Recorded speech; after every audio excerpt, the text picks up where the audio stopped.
Bismillah. Alhamdulillah wassalatu wassalamu ala Rasulillah wa ba'd.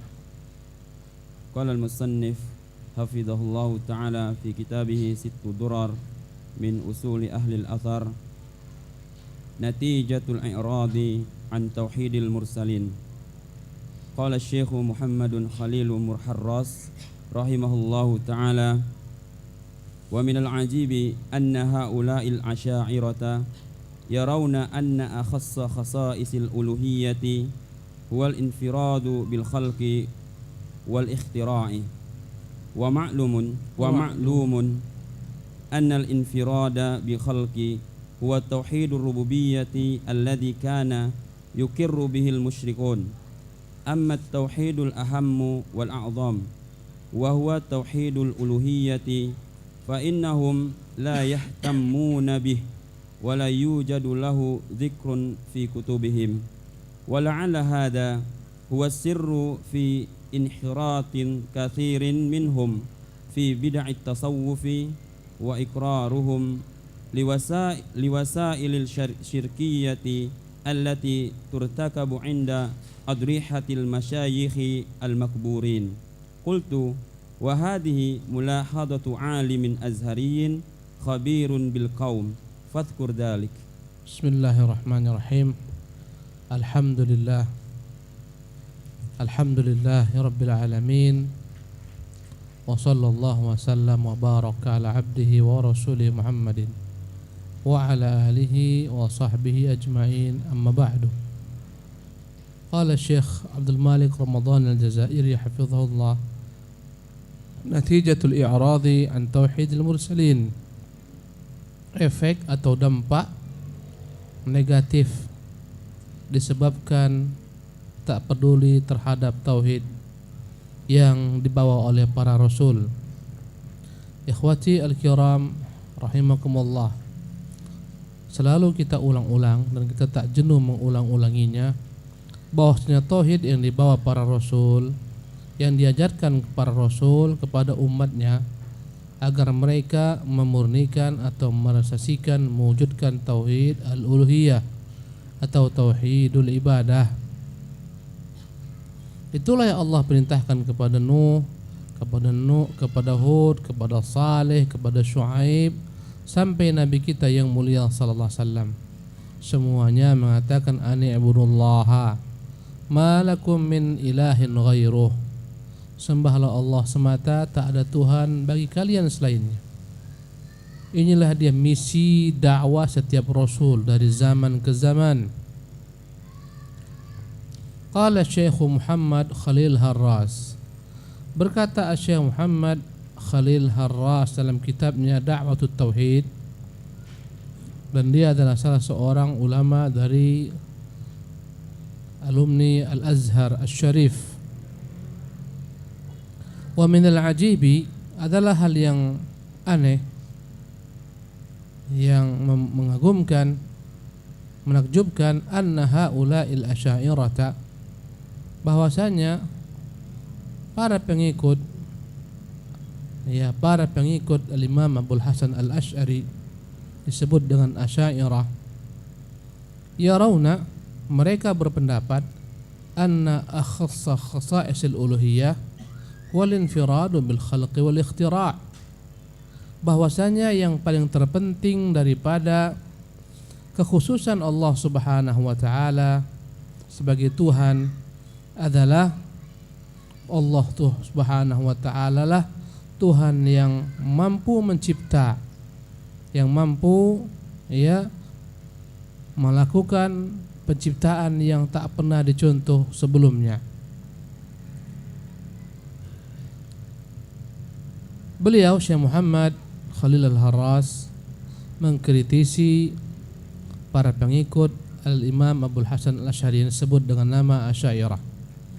Para ikhwah al-kiram rahimakumullah, Al-Imam Abul Hasan Al-Asy'ari adalah ulama kaum muslimin yang beliau memiliki 3 fase daripada kehidupan.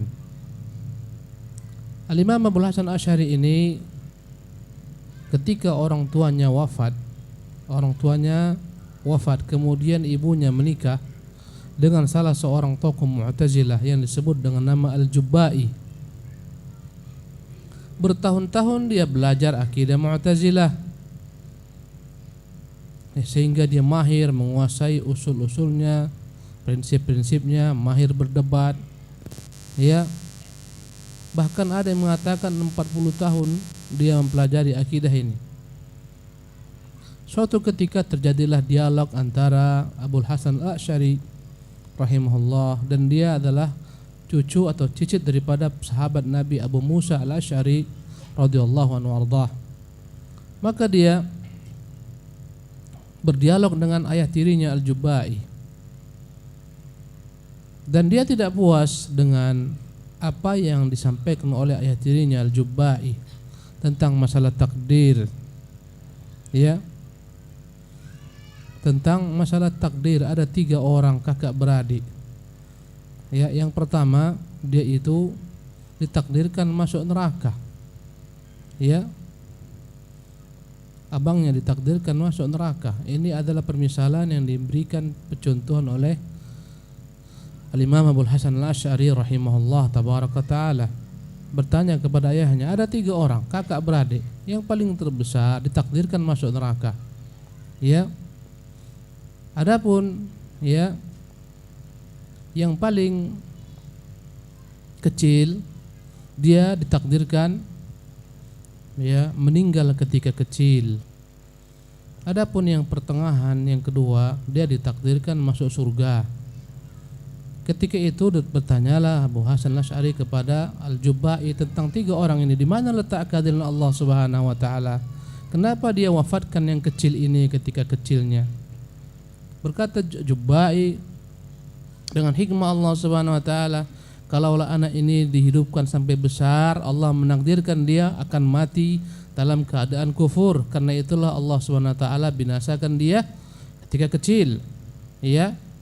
Maka seketika itu proteslah yang kedua. Kenapa aku dibiarkan hidup sehingga akhirnya aku masuk neraka?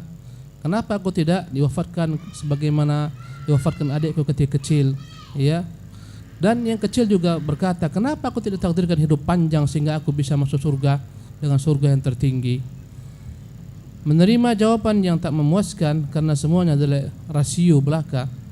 Ya, akhirnya Al-Imam Abu Hasan Al-Asy'ari rahimahullah tabaraka ta'ala mempermaklumkan di hadapan khalayak ramai bahwasanya dia telah berbeda, berselisih dengan orang tua tirinya Al-Jubba'i.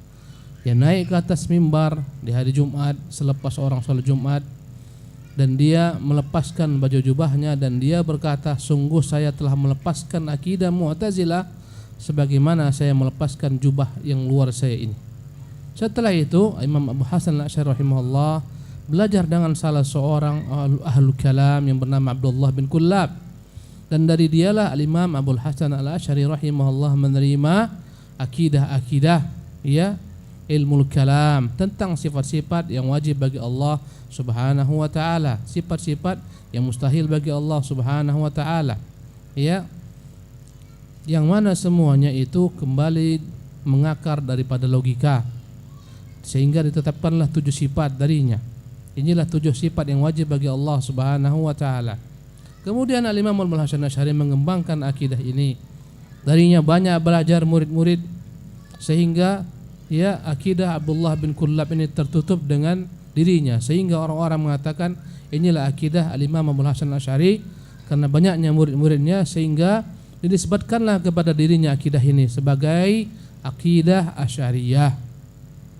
Tetapi ikhwatil kiram rahimakumullah, itu fase kedua kehidupannya. Adapun fase terakhir kehidupannya, dan inilah yang paling benar, bahwasanya dia kembali mengimani apa yang diimani oleh Rasulullah, para sahabat, tabi'in, dan dia memutuskan dia berakidah sebagaimana akidahnya Al-Imam Ahmad bin Hanbal rahimahullah, menetapkan Allah bersemayam di atas arasy-Nya, berpisah daripada makhluknya. Dan untuk hal itu dia karang banyak kitab. Di antaranya adalah kitab Al-Ibanah fi Ushulid Diyanah. Dalamnya dia menetapkan akidahnya tak lain sama dengan akidah Al-Imam Ahmad bin Hanbal rahimahullah. Kemudian dia juga sebutkan dalam kitabnya Maqalatul Islamiyyin bahwasanya akidah Ahlul Hadis adalah menetapkan apa yang ditetapkan Allah dan Rasulnya tentang nama-nama dan sifat-sifatnya. Ya, demikian juga kitab yang lain, Risalatun ila Ahli Tsaghar. Kitab-kitabnya ini semua menunjukkan dia telah kembali rujuk kepada akidah Ahlus Sunnati wal Jamaah dalam nama-nama Allah dan sifat-sifatnya. Tetapi tak dikenal ini. Yang dikenal adalah fase yang kedua.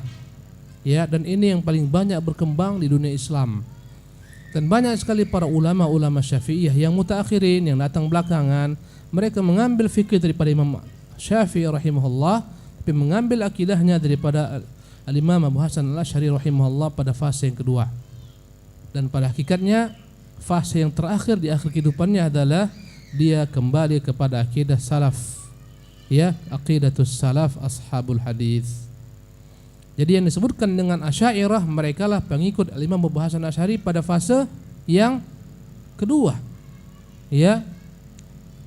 Yang membuat tersebarnya akidah ini adalah banyaknya murid-murid, ya, yang menyebarkan akidah ini. Dan kebanyakan daripada ulama-ulama Syafi'iyah yang tersebar seantero dunia dalam hal fikih, mereka mengambil daripada akidah, ya, mereka mengambil fikih daripada mazhab Syafi'i rahimahullah, tapi mereka mengambil akidahnya bukan daripada Imam Syafi'i rahimahullah, tapi daripada Imam Abu Hasan Asy'ari. Padahal hakikat daripada akidahnya Imam Syafi'i sendiri, akidahnya adalah aqidatus salaf ashabul hadis, menetapkan apa-apa yang ditetapkan bagi dirinya, ya, mengenai sifat-sifatnya maupun nama-namanya Allah tabaraka taala. Dan dalam akidah Asy'ariyah ini tidak ditekankan kecuali mengenal Allah dengan sifat-sifat yang wajib bagi Allah Subhanahu wa taala. Tidak ditekankan padanya bahwasanya Allah Tuhan yang hanya satu zat semata yang berhak diibadah. Tak boleh diberikan peribadatan kepada selainnya. Tak ditekankan di sini. Karena inti daripada yang mereka anggap akidah adalah kita meyakini Allah itu hanyalah Dia semata Tuhan yang mencipta. Itulah akidah. Ya. Dan kesyirikan bagi mereka adalah yang menganggap ada Tuhan lain selain Allah Subhanahu wa taala yang mencipta. Dan ini bagian daripada akidah yang disebut oleh ulama Ahlus Sunnah dengan tauhid rububiyah yang juga diakui oleh orang-orang musyrik. Wa ma'lumun anna al-infirada bil khalqi huwa tauhid rububiyah. Adalah hal yang diketahui bahwasanya meyakini Allah semata sebagai pencipta ini adalah bagian daripada tauhid rububiyah. Alladzi kana yuqirru bihil musyrikun, yang mana orang-orang musyrik pun mengakui. Orang-orang musyrik sebagaimana kita ulang-ulang jika ditanya kepada mereka siapakah pencipta mereka, mereka akan mengatakan Allah. Bahkan orang musyrik ketika dalam kondisi terjepit, mereka hanya berdoa minta kepada Allah Jalla wa Ala. Mereka akui Allah pencipta, Allah pemberi rezeki, tapi mereka menjadikan berhala-berhala ini, Tuhan-Tuhan ini sebagai perantara kepada Allah Subhanahu wa taala. Jadi apa bedanya? Andai kata kita hanya mengakui Allah sebagai pencipta, tak ada beda kita dengan orang-orang musyrikin. Karena mereka juga mengakui. Bahkan tak ada beda kita dengan Fir'aun yang juga mengakui, ya, Tuhan Musa. Sehingga Fir'aun berkata, wahai Musa, mintalah kepada Tuhanmu agar menyingkap semua bencana ini. Tak ada bedanya kita dengan, ya, iblis yang mengatakan, ya, khalaqtani min nar, wahai Tuhan, kau ciptakan saya daripada api. Kau ciptakan Adam daripada tanah. Iblis pun mengakui Allah penciptanya. Tak ada beda. Yang membedakan antara orang-orang mukmin dengan orang-orang musyrik di zaman Rasulullah dan sampai hari kiamat adalah orang-orang musyrik menyembah Allah tapi juga menyembah selain Allah. Mereka berdoa kepada Allah, mereka berdoa kepada selain Allah.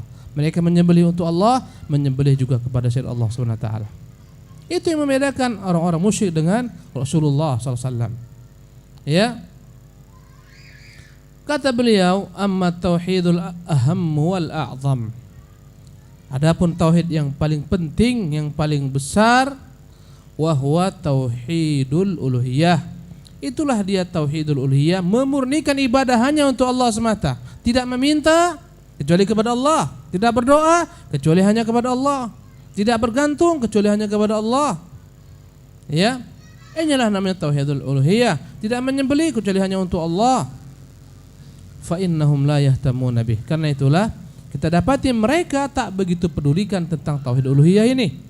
Bahkan tak ada dalam rumusan mereka, ya, tentang tauhidul uluhiyah ini. Wala yujad lahu dzikrun fi kutubihim, tak disebutkan dalam kitab-kitab mereka tentang tauhidul uluhiyah. atau tauhidul ibadah. Ya, wala'alla hadha huwa sirru fi inkhirati katsirin minhum fi bid'at tasawuf. Karena itulah boleh saja kata Syekh Muhammad Khalil Harras, hal ini membuat kebanyakan daripada mereka terjebak dalam berbagai macam bid'ah kaum sufi. Wa iqraruhum lil wasail asyirkiyah. Karena itulah tak heran ketika mereka membolehkan, ya, mengakui, membenarkan segala macam sarana kesyirikan allati turtakabu inda adrihatil masyayikh, kesyirikan yang dilakukan di sisi makam-makam, ya, di sisi kuburan-kuburan orang-orang yang dianggap ulama, para masyayikh al-maqburin yang mereka telah meninggal, ya, terkubur. Karena itulah tak heran mereka diam terhadap gejala kesyirikan ini. Dan ini fakta realita. Subhanallah. Mereka tak hingar-bingar ketika ada kuburan-kuburan yang dijadikan sebagai rujukan manusia, yang dikultuskan manusia, yang diharapkan manusia, yang dipuja manusia. Orang-orang datang ke sana melepas nazarnya, orang-orang datang ke sana membawa sembelihan, menyembelih di sana. Mereka tak merasa jengah, tak merasa aneh, tak merasa heran. Mereka biarkan saja. Kenapa? Karena mereka tidak begitu peduli dengan tauhid uluhiyah. Maka tak heran kalau andai kata mereka menjual jimat, tak usah heran.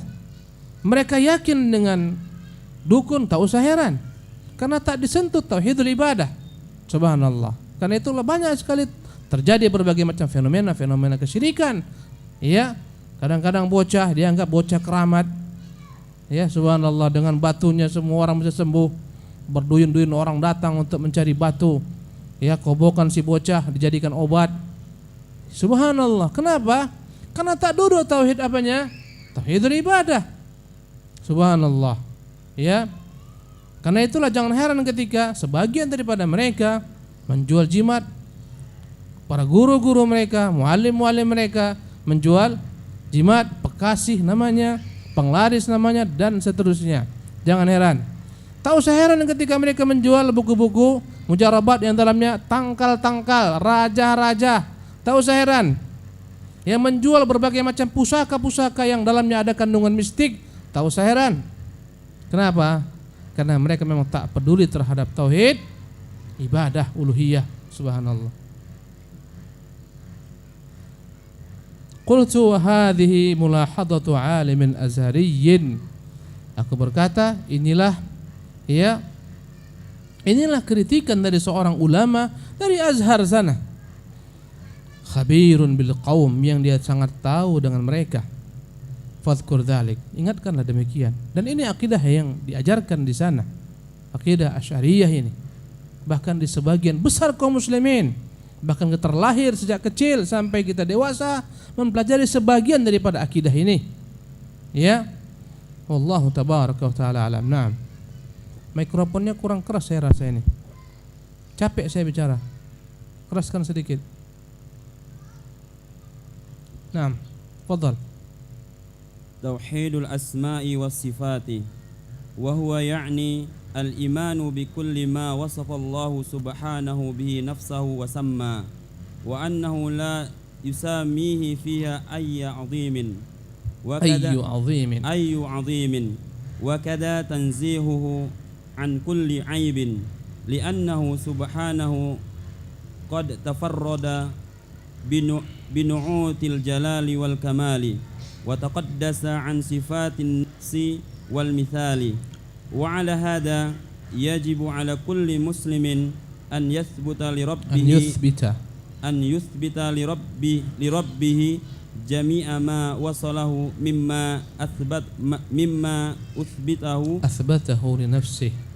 athbatahu li nafsihi fi kitabih aw ala lisani a'raful khalqi bih rasulihi Muhammadin sallallahu alaihi wasallam thubutan yaliku bihi subhanahu li'annahu la syabiha lahu wa la samiyah wa huwal mukhbiru an nafsihi qailan a'udzu billahi minasyaitonir rajim laisa kamitslihi syai'un wa huwas samiul basir wa qala Rabbus samawati wal ardi wa ma bainahuma fa'budhu wastabir li'ibadatihi hal ta'lamu lahu samiyya. Qala al-musannif hafizahullah tauhidul asma'i was sifat. Bagian yang ketiga adalah tauhidul asma'i was sifat. Mengesahkan Allah dalam nama-namanya maupun dalam sifat-sifatnya. Wa huwa ya'ni al-imanu bi kulli ma wasafallahu subhanahu bihi nafsahu wa samma. Makna tauhidul asma wa sifat adalah mengimani dengan segala sesuatu yang Allah sifati dirinya. Mengimani segala sesuatu yang Allah menamakan dirinya dengannya. Apapun yang Allah sebutkan tentang dirinya kita imani. Apa yang dia sebutkan tentang namanya adalah ini kita imani. Dan kita yakini setiap nama mengandung kesempurnaan dan dalamnya ada sifat. Apapun yang dia bincangkan tentang dirinya ya berupa sifat-sifatnya kita imani. Tak kita tolak. Ketika dia mengatakan bahwa dia meridhai orang-orang beriman, kita katakan ya, Allah meridhai orang-orang beriman, dia punya sifat ridha kepada orang-orang beriman. Ketika dia menyebutkan dia subhanahu wa ta'ala memiliki sifat murka kepada orang-orang kufar, ya, kita katakan ya, Allah subhanahu wa ta'ala murka kepada orang-orang kufar. Ketika dia menyebutkan segala macam sifat-sifatnya, dia pemilik rahmat, kita imani. Ya, kita katakan ya, dia punya rahmat. Wa huwal ghafuru dzur rahmah. Apapun yang Allah bincangkan tentang sifatnya kita imani. Ketika dia menyebutkan bahwasanya dia bersemayam di atas arasy-Nya, kita imani pula. Ketika dia menyebutkan bahwasanya Allah Subhanahu wa taala dekat dengan makhluknya, kita imani. Ya, semua yang Allah sebutkan kita imani tanpa kita tolak baik nama-namanya maupun sifat-sifatnya. Wa annahu la yusamihi fiha ayyu 'azim, dan bahwasanya Allah tak ada yang dapat sama dengannya makhluk seagung apapun juga. Wa kadza tanzihu an kulli aibin, demikian juga hendaklah kita mensucikan Allah tabaraka taala daripada segala macam celaan yang ditujukan kepadanya.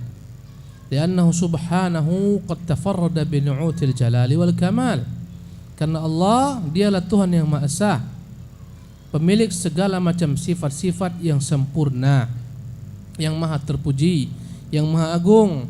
Wa taqaddasa an sifatin naqsi wal mithal. Dia Allah yang maha suci daripada segala macam sifat-sifat yang kurang, yang tak layak bagi Allah Subhanahu wa taala, yang tercela, ya. Wa ala hadza yajibu ala kulli muslimin an yuthbita li rabbih jami'a ma wasalahu.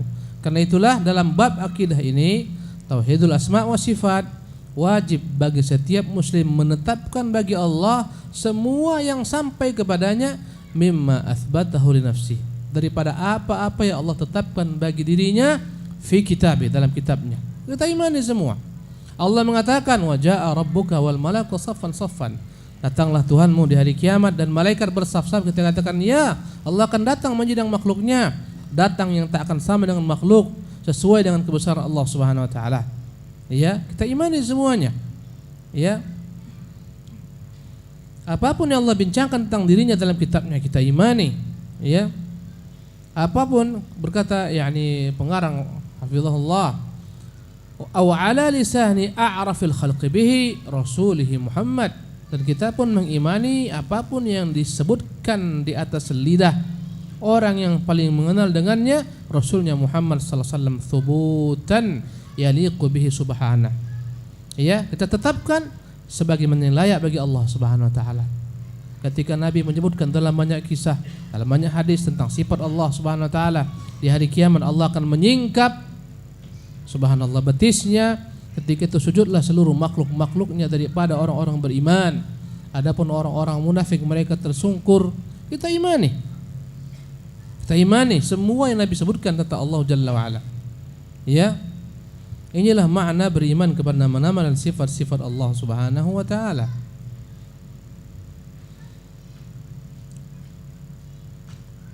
Li'annahu la syabiha lahu wa la samiyya. Tapi semua sifat-sifat Allah tak akan pernah sama dengan sifat makhluk. Karena Allah tak akan ada yang sama dengannya, tak akan ada yang serupa dengannya. Ya. Wa huwal mukhbiru an nafsihi qailan, sebab dia sendiri yang memberitakan dan dia berkata laisa kamitslihi syai'un, dan tak akan pernah ada yang serupa dengan Allah Subhanahu wa taala. Kita imani, ya, apapun yang Allah sebutkan tentang dirinya, ketika dia mengatakan wa huwal qahiru fawqa ibadih, dialah Tuhan yang maha perkasa di atas seluruh makhluk. Yang kita katakan ya Allah di atas.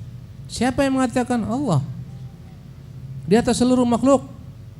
Makhluk tertinggi adalah arasy. Di atas arasy Allah Subhanahu wa taala bersemayam sebagaimana dia kehendaki, tak akan sama dengan sifat makhluk. Siapa yang mengatakan Allah? Di mana? Dalam kitabnya. Dalam berapa ayat? Dalam 7 ayat dia bersemayam. Dan dia maha tinggi dalam berpuluh ayat Allah menyebutkan dia maha tinggi. Allah menyebutkan bagaimana Allah turunkan Quran, tanzilun min rabbil alamin, yang diturunkan dari Tuhan semesta alam. Ketika Nabi dalam peristiwa Mi'raj, kemana Nabi berjumpa Allah? Ke atas sampai ke Sidratul Muntaha. Ketika Nabi berbicara dengan Allah, menerima perintah salat, di mana? Di atas. Tatkala kita berdoa kepada Allah, bagaimana kita lakukan? Kita tengadahkan kedua tangan kita. Ketika Nabi berbincang di hadapan para sahabat, ya, di Haji Wada, dan Nabi mengisyaratkan jarinya ke atas, ya Allah, saksikanlah aku telah sampaikan. Rasulullah menunjuk ke atas. Subhanallah, ya. Banyak sekali keterangan. Allah mengatakan, "Aamintum man fis sama?" Apakah kalian merasa aman dengan yang di langit? An yakhsifa bikumul ar, jika dia mau dia tenggelamkan bumi kali ini. Siapa yang di langit sana? Allah tabaraka taala. Tapi bukan di dalam, yakni Allah bukan di dalam alam. Dan alam bukan di dalam Allah. Allah berpisah dari makhluknya. Ketika dia menyebutkan, dia sebagaimana Rasulullah menyebutkan, yanzilu rabbuna, Tuhan yang kita turun di sepertiga malam akhir, kita katakan iya. Bagaimana turunnya? Tak akan sama dengan makhluk. Dan selama-lamanya Allah maha tinggi, tak akan pernah Allah masuk ke dalam alam, dan alam tak akan pernah masuk ke dalam Allah. Ya, kita senantiasa menetapkan apa-apa yang ditetapkan bagi dirinya dan apa-apa yang ditetapkan Rasulnya yang mulia SAW. Dan inilah akidah sahabat, tabi'in, tabi'ut tabi'in, akidah imam yang 4, subhanallah, dan akidah orang-orang yang mengikuti mereka sampai akhir zaman. Dan inilah akidah al-Imam Abu Hasan al-Asy'ari rahimahullah di fase yang keberapa? Fase yang ketiga. Subhanallah. Laisa kamitsli syai'un, tak akan ada yang sama dengan Allah, wa huwas samiul basir, dan dia maha mendengar lagi maha melihat. Allah menetapkan sifatnya, dia menetapkan namanya maha mendengar bagi maha melihat, dan ini menunjukkan Allah memiliki sifat mendengar dan melihat. Tentunya sifat ini, sifat mendengarnya Allah kita tetapkan tak akan sama dengan sifat makhluk. Sifat melihatnya Allah kita tetapkan tak akan sama dengan melihatnya makhluk. Dan ini memang dimasukkan ke dalam sifat yang kita pelajari. Sama basar kita pelajari, tapi terbatas hanya 7 atau hanya 12 atau hanya 20. Adapun sifat-sifat yang begitu banyak lain, semuanya menurut mereka tak sesuai dengan logika, harus ditakwilkan kepada sifat-sifat yang masuk akal. Karena itulah mereka menolak firman Allah Subhanahu wa taala yang berkata, wahai iblis, kenapa engkau enggan dengan sujud, yakni kenapa engkau enggan sujud kepada yang kuciptakan dengan 2 tanganku? Kata mereka, bukan 2 tangan, mustahil, karena Allah jika memiliki 2 tangan berarti Allah sama dengan makhluk. Tapi maknanya adalah dengan kekuasaanku. Subhanallah. Ya. Ketika Nabi mengatakan turun, Tuhan kita turun di sepertiga malam terakhir, bukan Allah turun, mustahil, berarti dia pindah-pindah tempat. Berarti sama dengan makhluk. Ya. Dan berbagai macam ungkapan-ungkapan lainnya. Sementara kita meyakini bahwasanya apa yang Allah katakan benar dan semua sifatnya tak akan sama dengan sifat makhluk. Apakah Allah turun sepertiga malam akhir? Ya. Bagaimana turunnya? Jangan kau tanyakan. Ya. Kau sifati bagaimana Allah, baru kita terangkan bagaimana dia turun. Ya. Apakah kamu yakin Allah mendengar? Dia katakan ya. Ya. Apakah pendengar Allah sama dengan makhluk? Dia katakan tidak. Demikian juga turunnya Allah tak sama dengan turunnya makhluk. Dengan demikian tangannya Allah tak sama dengan tangannya makhluk. Dan begitulah seterusnya.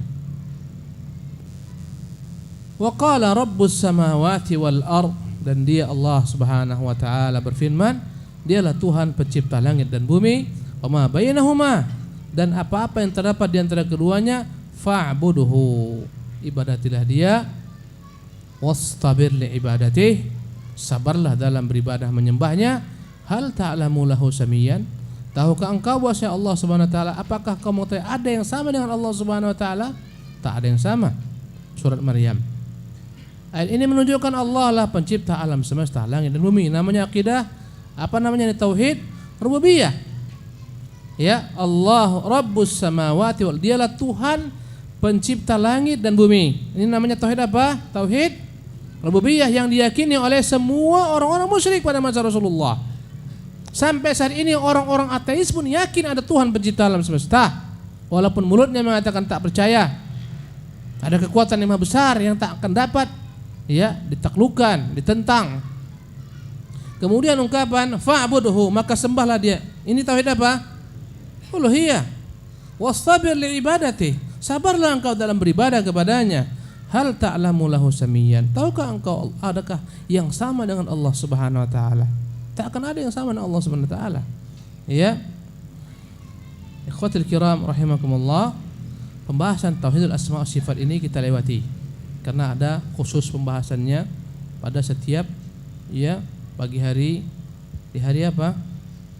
Hari Kamis pagi, tadi pagi kita bahas. Insyaallah kita akan pindah kepada hal berikutnya, kepada riya, yang ini bagian daripada perkara yang menyelisih akidah tauhid riya. Kita padakan sampai di sini, insyaallah taala. Kita akan lanjutkan di kesempatan yang lain.